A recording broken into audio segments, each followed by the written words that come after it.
welcome to another episode of the Cozy Cottage Crochet podcast. My name is Hannah. This is a podcast all about crochet, a little bit of knitting, sometimes sewing, and generally living the yarniest life possible in St. Petersburg, Florida, where I live.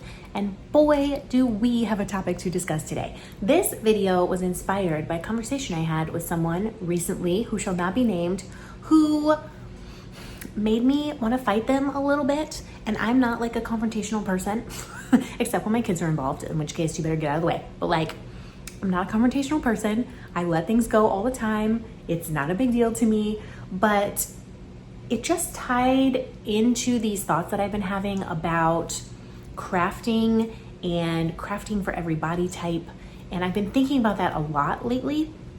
And then I had this random interaction with someone that made me so mad. So today we're going to be talking about bodies. I'm going to be talking about my body. I'll be talking about other people's bodies in general. It's not going to be negative in any way, shape, or form, but I am going to be talking about bodies and crafting for whatever size body you happen to find yourself in. And I'm going to be talking about the mean things that people say. So if that makes you feel some kind of way, you don't need to apologize for it. You can skip this video. But if you would like to stay and have a chat about bodies, I think this is a really important topic and one that we don't talk about enough. And when we do talk about it, sometimes we go so far in the opposite direction that it becomes unrealistic for people. So we have like the haters, and then we have the people that are like, you have to love every single part of your body no matter what all the time. And I don't think either of those are sustainable. Maybe for some people, certainly not for me. So let's begin with a story, shall we? I was somewhere recently. I don't want to give too many details because I don't want to like blast this person, but I was working on a cardigan that I still have not finished. My crochet mojo and knitting mojo has been like really missing the last couple of weeks. And if you don't know, I had elbow surgery a few months ago. My elbow, I was instructed by my physical therapist to give it like complete rest for like at least a week. So I haven't been doing a lot of crochet and knitting. So this was a little while ago. I was somewhere and I was working on this. This is the Artist Cardigan. It's a pattern by Nordana Crafts. It's a free pattern and it looks like it's knit, but it's actually crochet. You work it side to side. This is what the picture looks like. There you go. And I was just working on it. It's in this beautiful lavender color. I'm so excited to have this finished object whenever I can get around to finishing it. I'm almost done with the entire body. I just have like 6 more rows of the front to do. And I was working on this and I was enjoying a moment of quiet time by myself, and somebody, she who shall not be named, was like, hey, what are you working on? And me being a crafter is like, oh, I'm making a cardigan. Like normally anytime someone asks me what I'm working on, I'm usually working on socks out in the world, but I had some time to myself for once. So I was working on this, and I have really positive interactions with people because people are like, well, that's cool. You can make socks, you can make a cardigan, you can make things. But this lady seemed like she was going to have a positive interaction. Okay. She was like, oh my gosh, what are you making? And I was like, oh, it's going to be a cardigan. I was like, I'm really excited about it. And I really love the color. And she said, oh, who's it for? Which I guess a valid question. Like, you know, I could be making this for anyone. I didn't read anything into it. I was like, oh, it's for me. I don't generally make stuff for other people because I don't have a lot of crafting time. And she said, oh, well, that's not gonna fit you, is it? And I was like, excuse me? Like, I didn't really know what to do. I was like, that's an odd comment. Like, I mean, it's not even... Like I was holding it up like in front of my body. I was like, look here. Like, I don't think that it's significantly thinner than my actual body size. But she was like, well, that's not going to fit you, is it? And I was like, oh yeah, it'll absolutely fit me. Like, it's super stretchy. And she goes, like, she's like, And I was like, again, in my head, when someone says that or does weird things to me in person, I tend to like freeze, you know, like fight or flight. Like, I just freeze. Like, I'll be a deer in the headlights. I won't know what to say because my brain is like just confused by the existence of another person who wants to have that kind of interaction with me. And like, if anyone's being like loud or aggressive in my face, which this lady was not, she was being snarky and rude, but she wasn't being aggressive. I will just be like I just panic when someone does that. So my brain was like I could feel the frizzling happening, like the sparks, like the connections were not connecting, because she said, well, that's not going to fit you. And I was like, what? I was like, yeah, it's for me. It's not going to fit you. I was like, okay. Like, and then I was like, well, what makes you say that? And she goes, well, it looks much too small for you. And I was like, again, random lady, like, I don't understand why we're even talking. Like, why did you come over here to be mean? Why do you feel the need to comment on my body size? And I was like, oh, well, it's for me. And then she got her whatever she was there for and she left. And I was like, what a strange happening.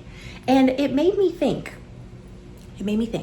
of all the times when I was pregnant. I've been pregnant 4 times, but I've carried 2 babies to term. It made me think of all the comments that people would make when I was pregnant, because when you're pregnant, apparently all bets are off and anyone can say anything they want to about your body with no boundaries or like social graces.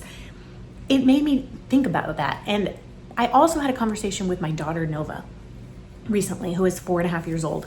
And that made me, I've just been thinking about this idea of bodies and body size and like what we are carrying through the world and bringing to our crafting.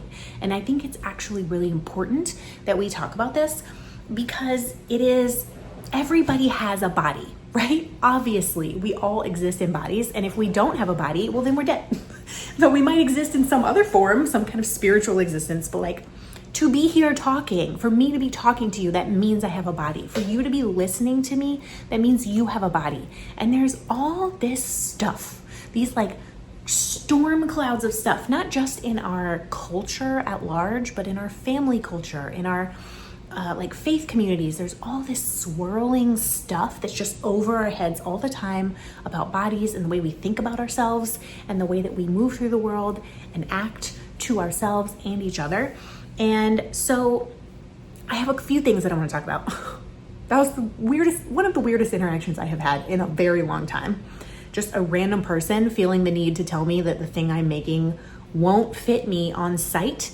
And I could maybe understand if I was knitting something that was like 2x2 or 3x1 rib that was like a stretchy tank top and it was like this big, but you know, it stretches like this.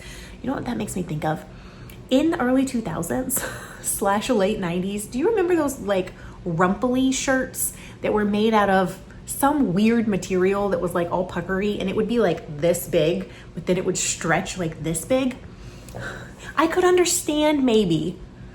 I still wouldn't understand saying something about it, but I could understand maybe the thought process if I was doing something like that. But like clearly that cardigan is not significantly thinner than my actual body. So it was a very strange interaction and it led me down this path. So let's talk about all kinds of things. Number 1, can you actually crochet and knit for every body type? I feel like a lot of people say yes, but then they don't follow that up with anything helpful. Yes, the answer is 100%. Absolutely yes. You can crochet and knit and sew for every single body type. And no matter what size your body is, no matter how tall you are, no matter how thin or wide, no matter how round or pear-shaped, no matter if you love every part of your body or dislike parts of your body, you can make clothing for you that will be fabulous and make you feel amazing. What the issue is that if you fall outside of any kind of what is considered average spectrum, then you have to make modifications to the things that you are making. And I think that this actually happens for everybody. Like I know some people who have really small bodies who really struggle to find clothing that fits them. I know people who have larger bodies who struggle to have clothing that fits them, and people who are just anywhere in the middle. The standard quote unquote sizing for things, I don't even know what it's based on. Like, is it actually based on an average sample of the population at any given time? This is my uneducated opinion, but I'm going to say no. And you know why? Because the brands, if you go to like any women's clothing store, all of the brand sizing says it's the same, right? You can be like, oh, this is a size 8. This is a size 16. This is a size 0. And if you compare two things that are next to each other, they are not the same. It might be a little bit different if you live in the UK or you live in Europe and you go by that kind of sizing where it's like centimeters or inches. So like if you have like a 30, whatever the centimeters is for a 32-inch inseam, that's pretty standard, right? But everything else is flexible. And so if there's any part of your body that needs a little modification, then you have to kind of make that modification. And actually, I think that making clothing is one of the best ways to ensure that you will have things that make you feel good and fit. Like for example, I'm wearing a tank top right now. This is, I think, a large from Walmart. It was $3. It fits all right. Does it fit nicely? I'm wearing it because it's boiling lava hot outside. It's like over 90 degrees. I live in Florida. The sun is out. It is May. I am so hot. Okay, so I picked up a tank top at Walmart for $3. This should, on the standard sizing, fit me.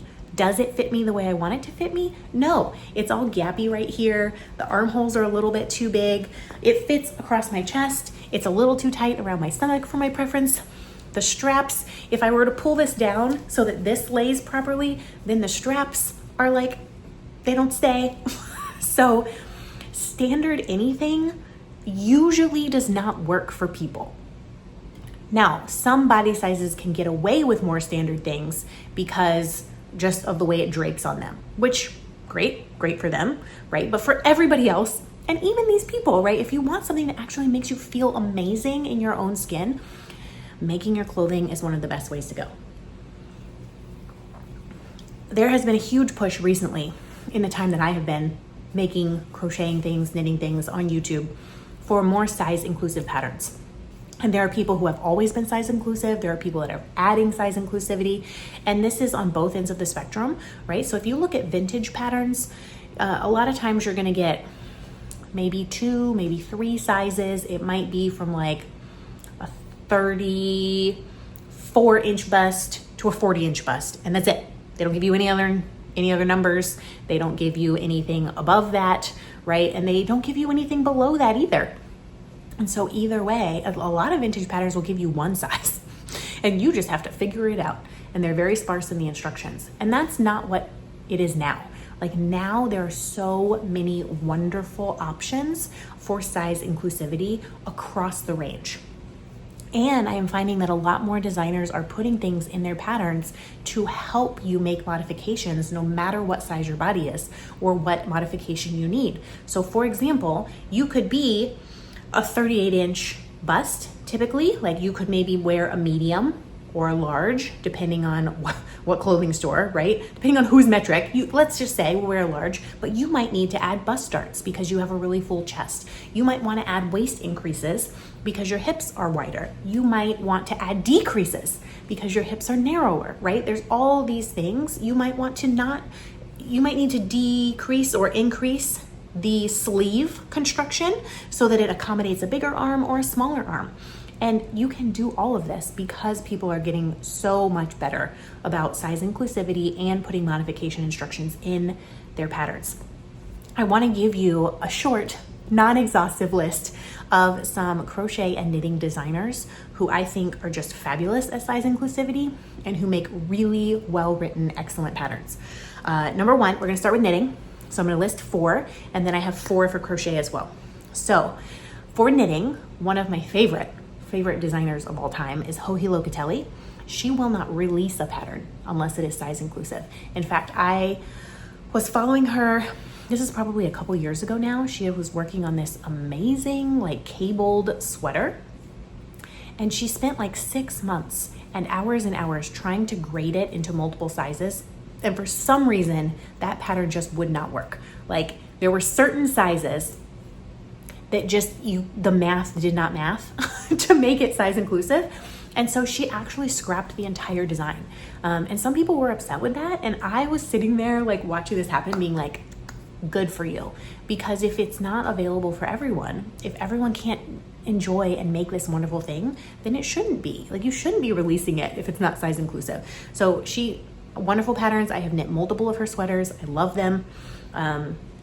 And she has a whole line of sweaters called the boxy sweaters in multiple weights of yarn, multiple varieties, and it looks so good on so many different kinds of bodies. And I am actually in process of making one right now. So Joji Locatelli, excellent choice. Jessie Made,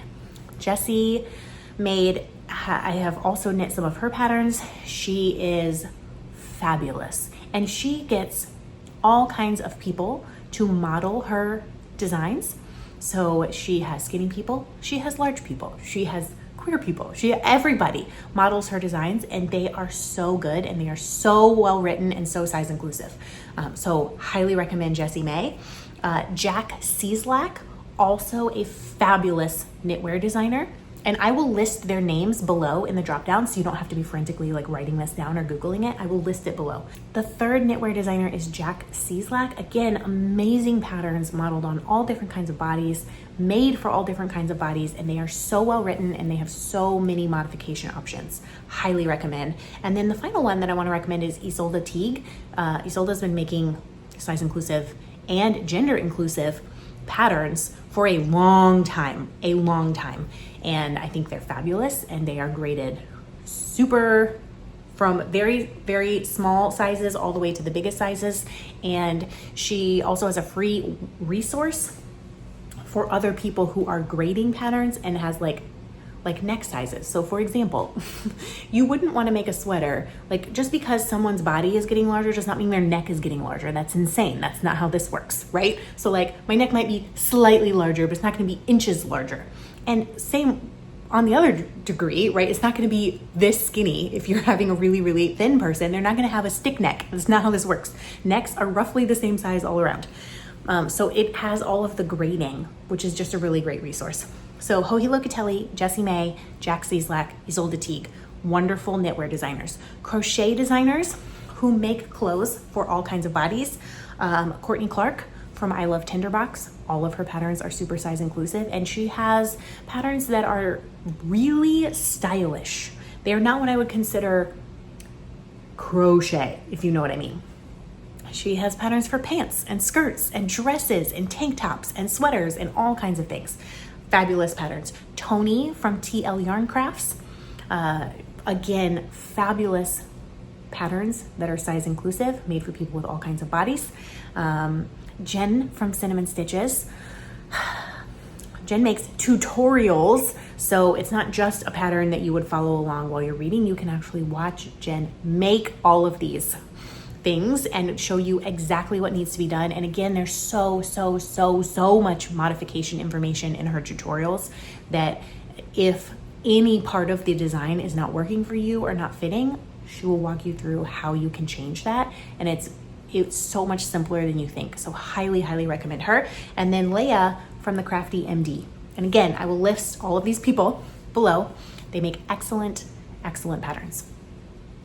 Now, let's talk about modifications.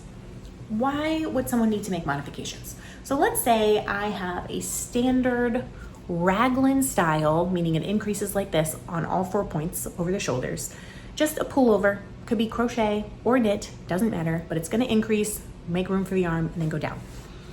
Why would I need to make modifications? Well, for me, one of the reasons I would need to make modifications is I have really short arms. So my arms look like they're fine, but they're not. They're not proportional to the rest of my body. Or maybe this part of my body is not proportional and my arms are. I'm not really sure. I pretty much on any sleeve for something I'm making need to shorten it. And because I need to shorten it, that means the decrease, I need to often rework them so that the decreases are faster because I'm going to run out of room, right? So normally if you're doing decreases from like, let's say I have 100 stitches here and I need to get to 40 stitches here, you do that, every so often you decrease. I need to decrease faster because I'm going to run out of room. I have made, before I knew how to make modifications for my body, I made a red Christmas kind of sweater and the arms literally were like this much longer than my arm. and I folded it over, and because I had kept decreasing, it was so tight I could barely get it even folded over my wrist. Ridiculous. So I need to make modifications for my arms. I used to need to make modifications for my chest area because my chest area was fairly large for my frame, and I would need to add extra fabric or bust darts or something like that, because if something was exactly the same, let's do it this way, if something was exactly the same front and back, the exact same length, because of my chest, this part would be shorter. So it would ride up, and I hate that.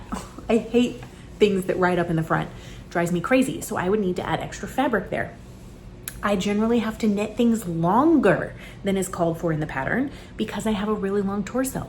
So these are just modifications that I have to make, right? You may have completely different modifications. You might have to modify for a smaller chest, a bigger chest. You might want to take a pattern and maybe you have no chest at all because either you're a man or you just have no chest there. Or no breast tissue is what I mean. So you might have to take that out entirely. If a pattern has built-in bust darts, you might need to lengthen an arm. You might need to figure out what style works better for your body. So I know that a raglan looks pretty good on me, but a circular yoke tends to look weird. Like, I don't know what it is. My shoulder to underarm ratio makes things bunch right here. And so if I wanted to make a circular yoke pattern, I would need to do some math. I need to do some modifications so that I could ensure that it would fit me properly and lay correctly. I think there's been a lot of like body positivity talk, I think, in the last decade. So it's 2025. Why is it important to say that? Will someone be watching this in another decade? Very unlikely. But it's 2025. I think in the last decade or so, there's been a much higher trajectory of people talking about body positivity and things like that. I remember in the early 2000s watching, what is that show with Tyra Banks? America's Next Top Model. I used to watch that and love it, okay? Because reality TV used to be my jam. Not so much anymore. I have kids. I have too much reality. I need like calming, like a baking show. That's what I want to watch. I want to watch a crochet podcast. I don't want to watch people fight each other for a money prize. But when I was a young person, a kid, a teenager in college, I didn't realize what they were doing, right? But I watched an episode of America's Next Top Model recently in the last couple of years, and they literally removed a girl's teeth. They said she had her mouth and her teeth were too big. They took out 2 of her teeth and like respaced her teeth. I'm sorry, is that not insane? That's insane. They had a plus size model. Literally, she was wearing like a size 8. That's not plus sized. I was watching it like, they put this on TV. I can't believe this, right? But we have made some really significant strides, and that's why it bothers us now when we see things like that. And I think that you can be healthy at any size, right? Like there are plenty of people, myself included. Let's just talk about me since I'm the one with the video. I might look totally average, totally normal, and you may like assume that I am healthy. I am not.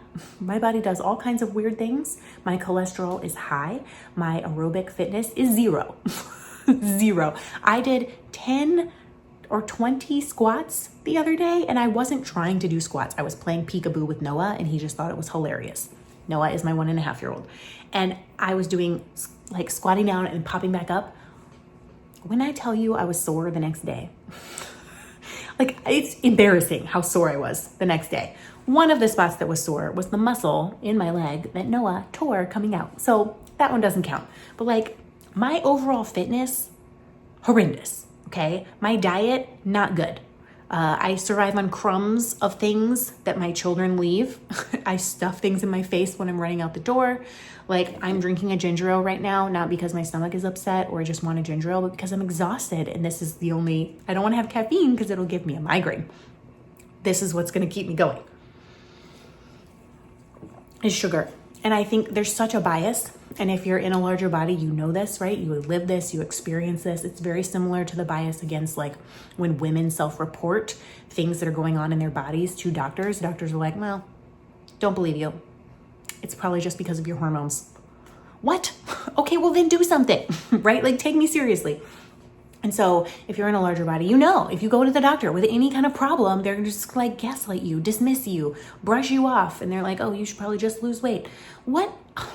You can be healthy at any size, right? And there are so many reasons why people are in the bodies that they're in. Some of that is genetics, right? Like I was never going to be taller than 5'5". It's not going to happen. That's the size that was like predetermined for me before I was even born. Some people are very tall. Some people have bigger bones. Like it's just, we don't have any control over some of this stuff. And you can be healthy at any size in your body. And I think that what we have is a distorted view because we want to look at people and be like, oh, you're healthy or you're not healthy based on body size, when in fact, that's not often the case. But there's also been this swing toward body positivity where we're like, we can't say anything negative about our body, or someone will respond, oh, you just have to love yourself. Oh, you just need to be grateful for your body. Oh, your body has been through so much. All of that is true.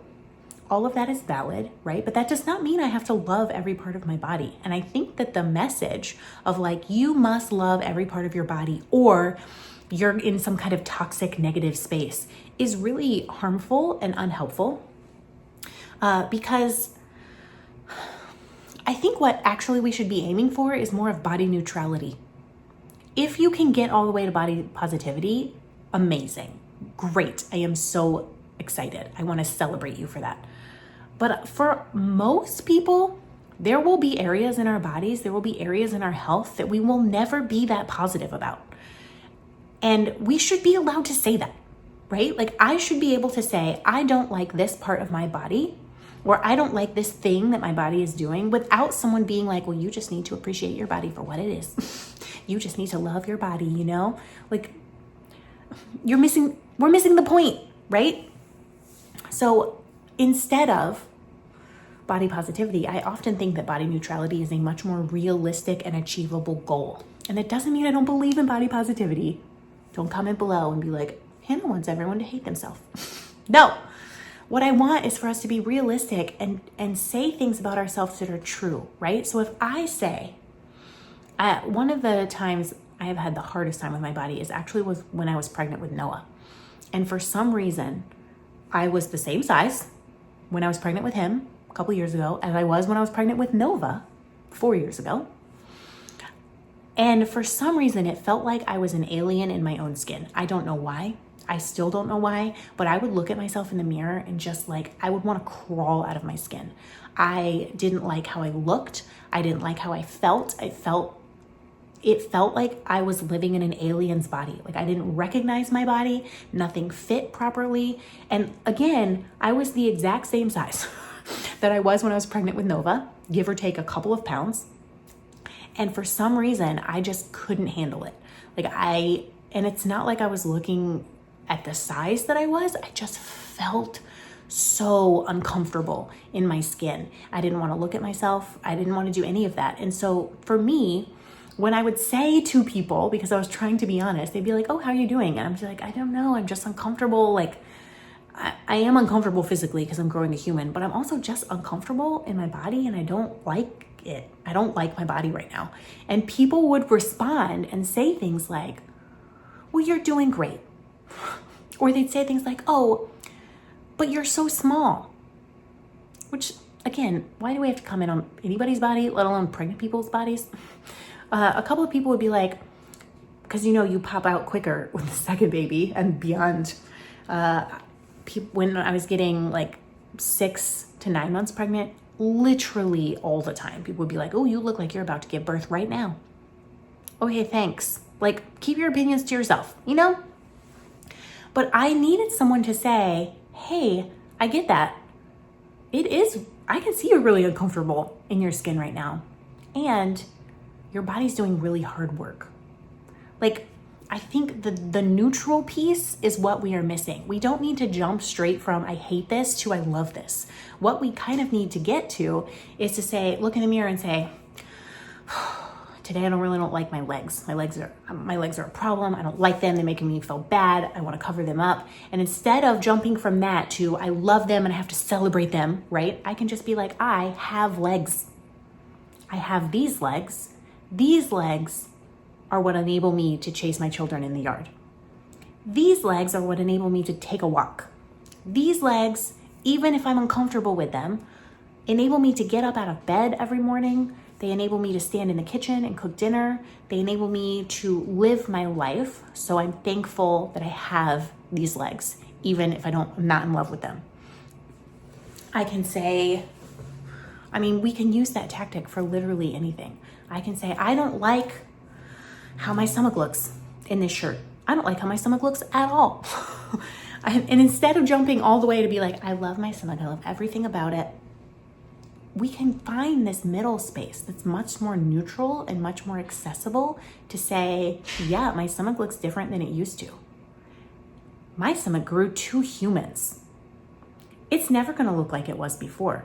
But what a miracle that in my body, I have carried 2 humans. I am really grateful for that privilege to have had 2 babies in my body. And yes, my stomach is always gonna look like it had 2 babies in my body. And that's okay. I have a stomach. My stomach digests food. Sometimes badly. But it digests food. It enables me to eat wonderful things. It enables me to be there for my children. And you know what? They love it. They love to lay on my stomach, and that's beautiful. Like, there's this space where we don't have to be so intense and like almost lying to be like over the top and be like, everything's fine, I love myself. And inside we're like, ugh, I don't like these things, right? I think we need to be a little more neutral and just say, hey, this is the body that I have. I may not love everything about it. I may actively dislike things about it. I may be upset with how it's acting and the things that it is going through. But this is the one that I have. This is the body I have. And I can dress this body. I can make clothes for this body in a way that shows my appreciation for this body, even allowing me to do this. Like, without this body, I wouldn't be able to do this. And it's really easy on the internet to like look at someone and be like, oh, they don't have any body issues because they're a certain size, or they don't have anything. They don't have any health issues. They look fine. They don't have any anxiety. They look happy, right? And this is when you put yourself out on the internet, people like always have comments about you and like what they think about you. And I don't know how to say this other than to be honest, right? So again, I'm just talking about me, so don't take anything personally. I generally like myself. I don't usually look in the mirror and go, ugh. Like, I don't. I don't know why. I don't do that. I don't think I was raised in a particularly body positive or neutral environment. My partner certainly was not. And again, I grew up watching America's Next Top Model and playing with like the skinniest dolls of all time. So like, I distinctly remember that I had a best friend who was like terrified as a kid. I was like 11. She was terrified of gaining any weight.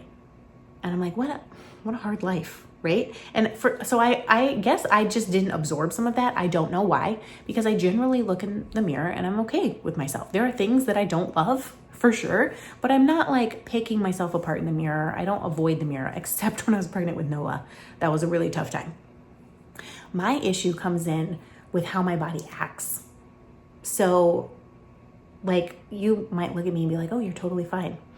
I've had some really weird health stuff, and I frequently get frustrated with my body for what it can't do, for what it has done that's terrible, for the things that it can't cope with. And a lot of my frustrations lie in the fact that like,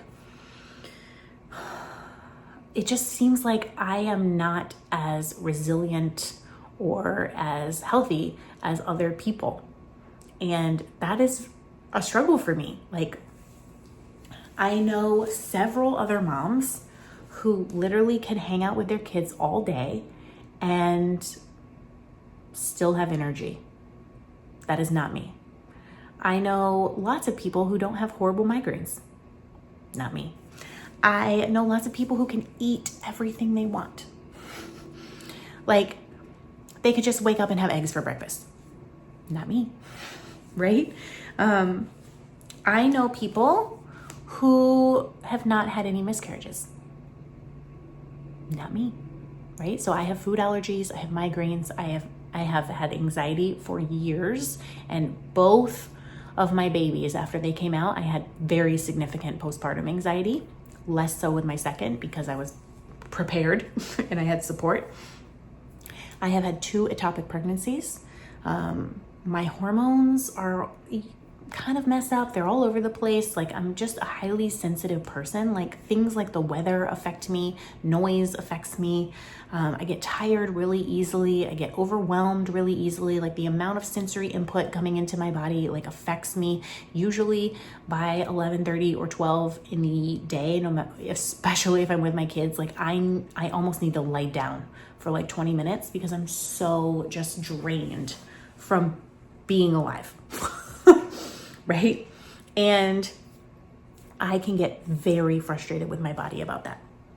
Like, I will look in the mirror and be like, yeah, I look fine. I look fine today. But I can also look in the mirror and be like, I really don't like living in this body because this body is giving me such a hard time. And if you have any kind of like health struggle, you know what that's like, right? To wake up in a body that is not really on your, oh gosh, I'm shaking the camera. Sorry.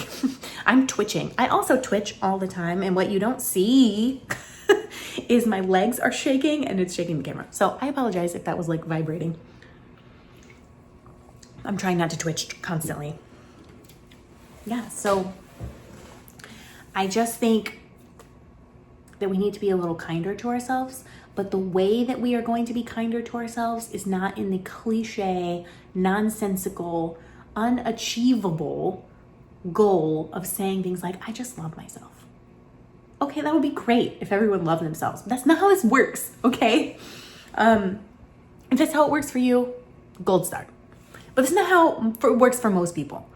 I want us to look at our bodies and say, despite all of this, despite all the things that make me want to question, despite all the things that make me frustrated, despite all the random unsolicited comments from people in real life and in the internet, despite all of the media that is out there that says that I should look a certain way, or I should act a certain way, or I should be a certain type of person, or I should dress a certain way for my body size, despite all of that, I can choose to look at myself and say, I have a body. I have this body. And I struggle with it sometimes more than sometimes. And what other things are true? This body has grown 2 babies successfully. This body gets out of bed every morning. This body is the safest place in the world for 2 children. I may not be able to run a mile without literally having a heart attack, but I can go on a walk in the morning and push my kids in a wagon. I may not be able to crochet or knit very much currently because of my dumb elbow and my dumb elbow surgery, but I can crochet and knit for 10 minutes.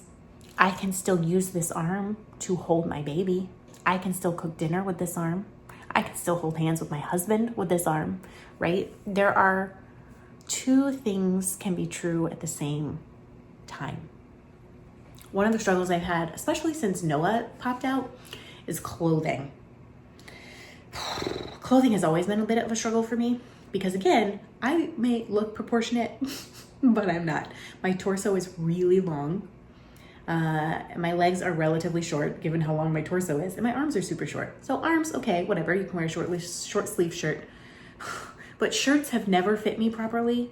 I often resort to wearing men's or unisex t-shirts because they're the only things that are long enough to cover it. Like, I don't want my belly hanging out, and even if I were to wear a crop top, like, my belly button is so high. They would have to be like a short crop top, and then there'd be so much stomach, and I just don't, that's not who I am. I don't like my belly being out. It's just personal preference. I don't love it. So shirts, literally since I was a teenager, have been a problem. Jeans, always a problem. I can never find jeans that fit me. They're either too wide in the waist if they fit my thighs, or if they're the really stretchy kind, they'll like fit my thighs okay, but then they like crush the life out of my inner organs. And I hate stuff that's tight on my stomach. And after I had Nova, my body changed some. So my chest bust size went from about a 40.5, 41 inches about, down to about 40. And my hips got a little wider. I actually liked it. Like after she popped out, I was like, I feel like I'm a little more proportional because my hips are a little wider, my chest is a little smaller. Things fit slightly better than they used to. And then Noah popped out. And I was the same size pregnant with Noah and Nova. I don't know why, that's just how it worked. I was horrendously sick with both of them. I gained a certain amount of weight with both of them, whatever, right? But he is just a force of nature. So when he came out, first of all, my entire labor was 1 hour and 40 minutes. I had my first contraction at 12:40 a.m. He was completely out of my body at 2:22 a.m. We literally barely made it to the hospital. He came out sideways with his fist up. He seriously injured my inner thigh muscle and a bunch of other stuff down there that took a long time to heal. Hence why doing 20 squats hurt so bad for days afterwards.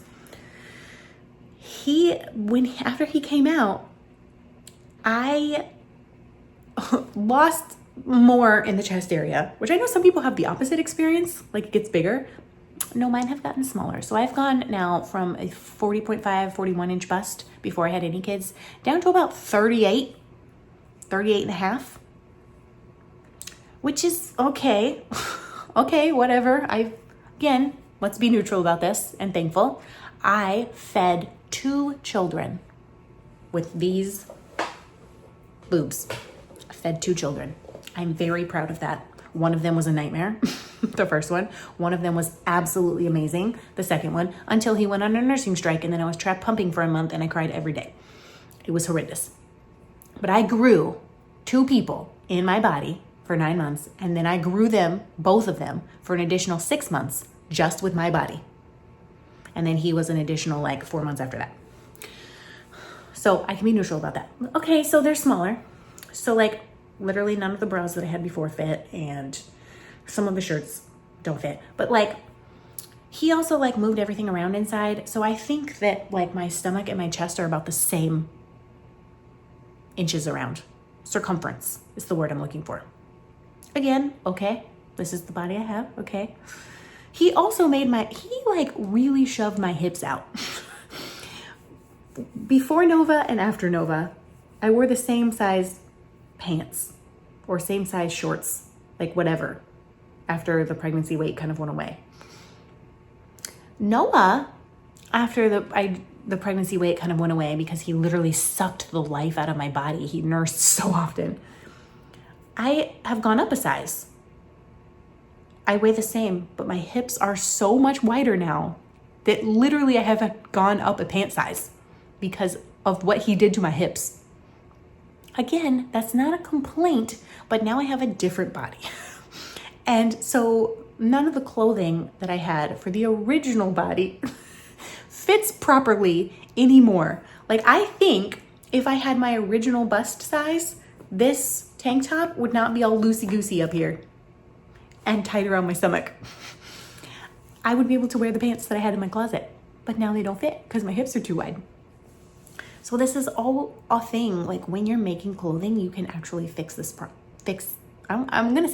problem, but it's not necessarily a problem. It's just a fact, right? It is a fact that my hips are 1 size wider than they were before that baby boy came out.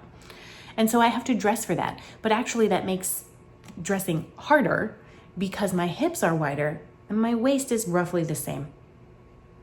So now the wider clothing doesn't fit. So when you make your own clothing, whether that be crochet, knit, sewing, you can actually really take your own measurements and you can make things that fit and celebrate the body that you have. So if I were to make my own pair of shorts, which I could do, but my sewing machine is put away currently. It is very dangerous to have a sewing machine out with a wild 20-month-old running around. But if I had it out, I could make myself a pair of shorts that were one size at the hip and another size at the waist, because that's what you can do when you make your own clothes. When I am making this cardigan, this artist cardigan right here, I am making a different size than I would have made prior to having babies, because I don't need as much room here, but I do need a little more room in the waist, and I need it to be longer.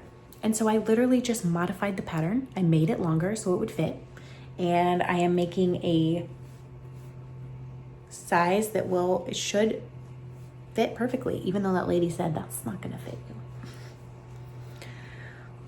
I think that making our own clothing, while it can be frustrating at times, because it does take some trial and error, is a way that we can celebrate the bodies that we have. And it's just a tricky subject, you know? It takes some practice. It takes some practice to modify things. But I just want to encourage you that if for any reason there are parts of your body or the way that your body acts or the health issues that you have had, if that makes you feel sad or angry or just ugh, or like I can't make clothing for myself because it's not going to fit right, I just want to encourage you to start where you are. Don't start with a goal of being like, I'm going to make this for someday when I lose weight, or I'm going to make this for someday when I gain weight, or I'm going to make this thing that looks so great. I'm going to make a circular yoke cardigan because everybody's making a circular yoke cardigan, even though I know that it's not going to look great on me. You have to dress the body that you have, right?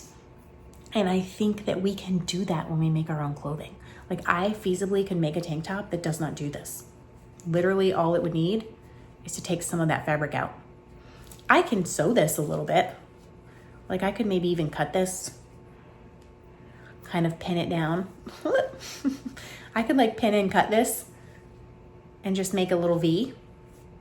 I could fix this. I can edit this, right? But we can make things to begin with. And so you have to try things on. Top-down patterns are the best because you can try them on as you go. Don't be afraid to rip your work out, okay? Like, it's just yarn, y'all. Sewing is a little harder because once you cut it, it's cut. But you can make a muslin. You could make a practice one to make sure that you like how it fits. Knits are a lot more forgiving, right, than quilter's cotton or some kind of stiff fabric. There's so many ways that we can modify, that we can make things work for us. And I just want to encourage you to do it. And if you have to rip it out because it's not perfect, then rip it out. It's just yarn, right? And every time you make something, you will learn and you will grow in your knowledge and you will be able to do that and be okay with your taste changing. Like I used to make everything super oversized and I thought it looked super cute, and it did look super cute. But now that I have a different body shape, I think it looks less cute. Like I kind of want things to be slightly more fitted, which means now I need to make myself some new clothes. My feet, speaking of things that change after you have kids, I made myself a whole drawer full of hand knit socks, and I had to get rid of a lot of them because they just don't fit my feet after Noah came out. And instead of being like, I kind of saw it as an opportunity to say, now I can show some honor to these feet. Is that weird? Show some honor to these feet. Show some love to these feet that have carried me for 36 years, that have carried me while I've carried babies. Yeah, my old socks don't fit anymore because my feet are wider and slightly longer. But I can make new ones and I can make sure that they fit perfectly. And every moment that I spend making something beautiful for myself is a moment that I am celebrating and I'm thankful for myself. And so what I want to leave you with, I feel like this was a really long ramble. Hopefully you get the point, right? But what I want to leave you with is that you have a body. Everybody has a body, and that's not a bad thing. It may not be your favorite thing, and that's okay too. Make clothing for the body that you have. Dress the body that you have. Feed the body that you have, no matter what size you are. You need to eat something. You need to hydrate, right? Those are all things I'm preaching to myself. I'm literally looking at myself in the camera being like, you need to eat something. Miss, you had a bowl of grits. What time is it? 6 hours ago. And since then I have had a peanut butter ball. So in the interest of honesty and full transparency, as soon as I hit stop on this video, I am going to go have some food so that I do not burn the house down when Nova gets home from school, because I'm so ragey because I've had so few calories. So I would love to know your thoughts. I hope this wasn't like too intense of a topic for you. I think it's something that we should be talking about more for sure. I want to know what you think. Like, do you make clothing for the body that you have? How can you love the body that you have? How can you support the actual body that you have? And what pattern designers are your favorite? Please make sure they're size inclusive. I don't want a bunch of designers down below that don't have size inclusive patterns, but if you make designs, crochet, knit, sewing, anybody who has great patterns that publishes them in a size inclusive manner, please put them down below so that this can be a resource. And I have just a little bit of time before my baby's gonna wake up. So I am going to work a few rows on this artist cardigan so that I can wear it. And maybe I will never see that lady again who said this isn't gonna fit me. But I know it's gonna fit me, and I can wear it out in the world and be fabulous. So until I see you again, happy crafting. Please be kind to yourself, and I will see you soon. Bye, friends.